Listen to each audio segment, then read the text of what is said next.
My final professional good opinion.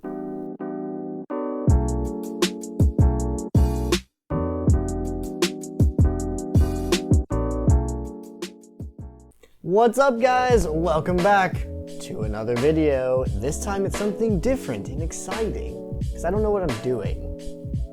It's a review. It's a review of Final Fantasy VII because holy shit, we've been waiting so long for this game. Do you remember when there was that first PS3 fucking tech demo, like, I don't know, 20 years ago, before the PS3 was even out? And everyone was so goddamn excited, including myself, and then just devastated when it just never happened.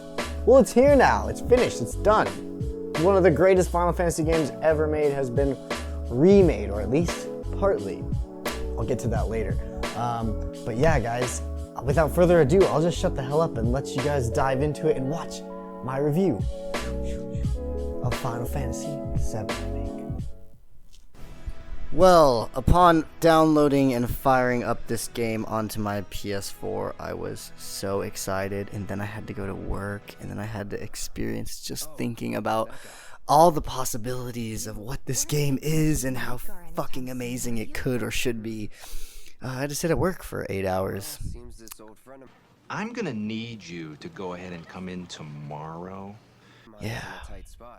Then I finally got home and was able to sink my teeth into this game. And I gotta say, my first impressions were, holy shit, this game is purdy. But surely a game that looks this flashy and beautiful couldn't have the depth of the original Final Fantasy, right? Or even a Final Fantasy game in general. I mean, 15 looked incredible and amazing, and it was a really fun game. It was super great, but surely it cannot reach the level of expectation, right? Well, that's what I thought, and sure enough, this game blew my mind repeatedly. So let's start with the most obvious thing, and the thing that you will definitely notice first: the visuals.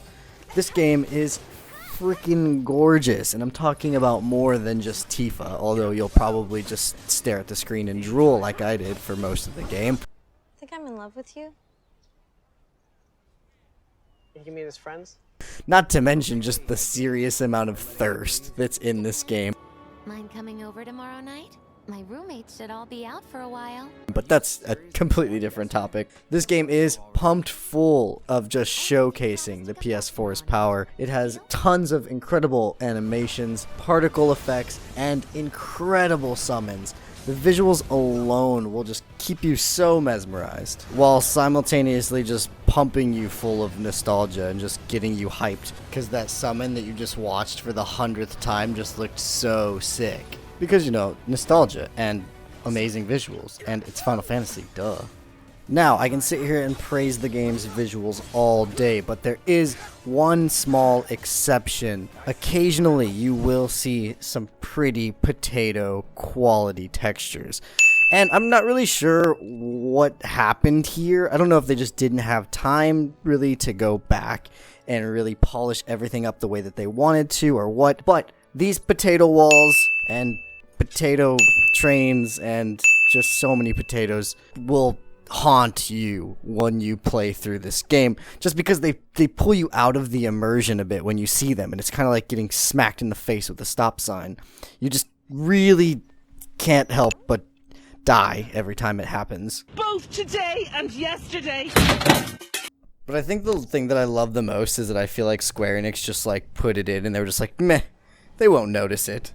They won't notice this finely polished, perfect Cloud model contrasted against what I would imagine fully rendered 2002 video game oatmeal would look like. The good thing is that these are pretty few and far between, honestly, throughout your journey to Midgard, and you might only usually run into them at like vendors or other just random moments that you can honestly just run by without even noticing really easily. So for the most part, it is a pretty small complaint for an otherwise super beautiful game.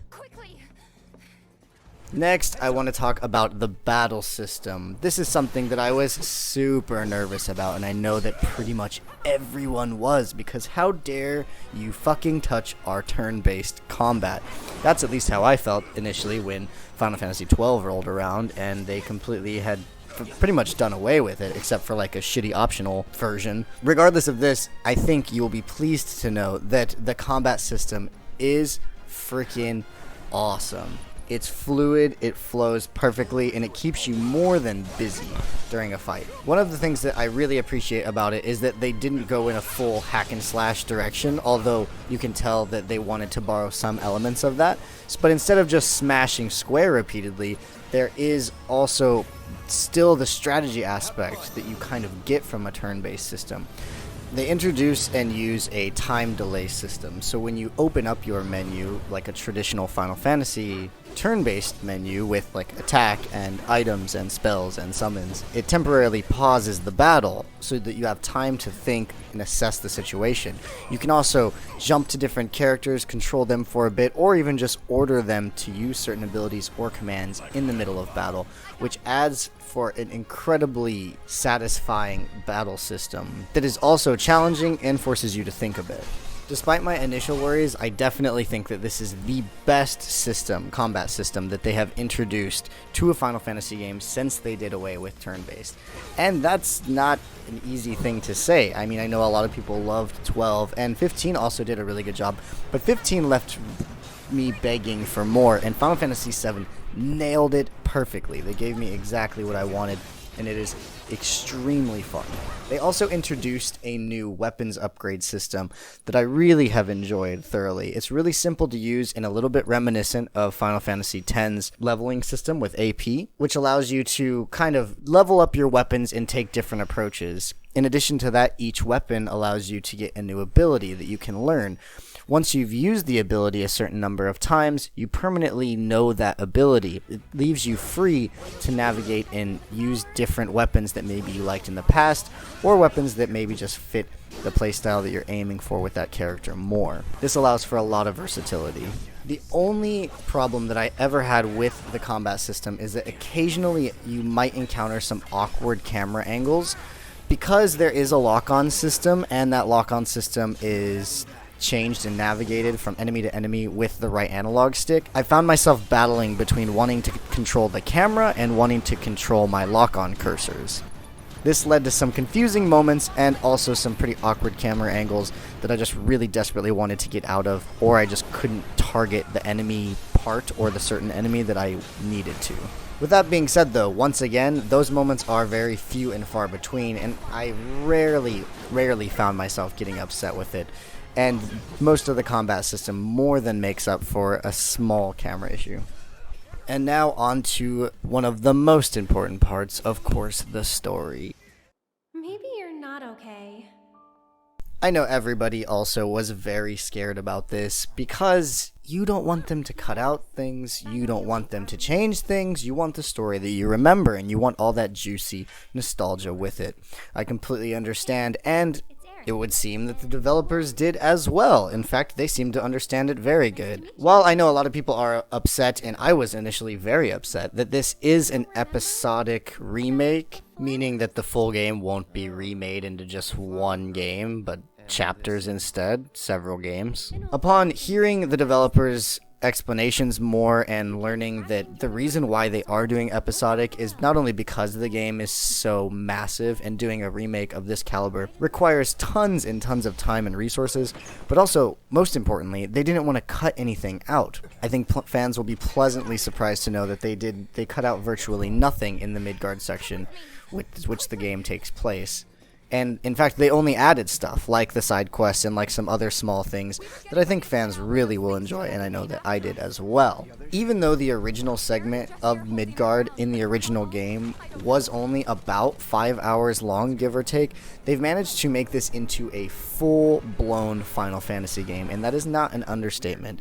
It took me 50 hours to beat the game. Granted, there are probably a couple hours of those where I was running around in circles like a fucking moron, or, just had my game running in the background while I was washing the dishes. That aside, There was tons to do, and I was shocked every time I thought that the game might kind of be closing to an end, or maybe they had gotten rid of something to shorten it up, and the game just still kept going, chapter after chapter after chapter. The story is incredibly linear, but it's filled with tons of meaty little bits that they added to make the game longer. But that's not the only purpose, obviously, because all of these mini-games or Coliseum battles or whatever it might be just add more depth to the game, and it is really an enjoyable experience. Even the side quests I really liked a lot. There were a couple times during the story where I lost focus or was a little bit jarred, or I lost my sense of immersion, but those almost always came because of forced walking segments or tight transition animations when you're squeezing through tight corridors or crawling through damn ducts. You okay? Yeah. And while once again it is a rather small complaint that mainly I just wanted to just go through the area faster, it did lead to some pretty goddamn irritating moments, kind of like this.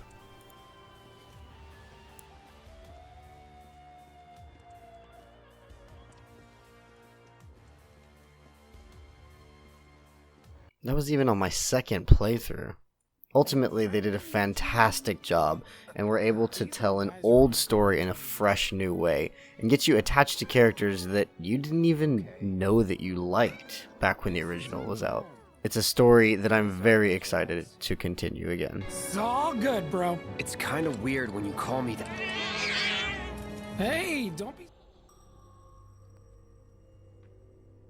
We've waited an incredibly long time for this game, and it would seem that the wait was indeed worth it. With an incredibly fun and addictive combat system that's one of the best that the series has introduced, along with an amazing reimagining that's gorgeous and doesn't cut anything, it really only makes you yearn for more and so excited for the next installment.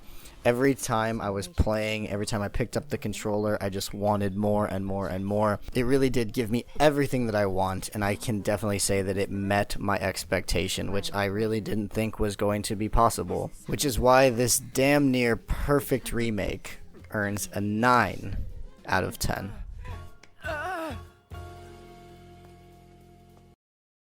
You did it! You made it! You watched the whole review and got my final professional good opinion. Anyway, I hope you guys really enjoyed the video. If you did, do all the shit that they say, like, subscribe, yada yada yada. But most importantly, comment. I want to hear from you. Tell me what you thought of the game, if you've played it, if you want to play it now. You should definitely go buy it. That's my opinion. That's my final say. Ignore the rest of this video. Just skip to the end. Anyway, hope you guys enjoyed it. Check out some other videos, and I'll see you guys in the next video. We will see you in the next video.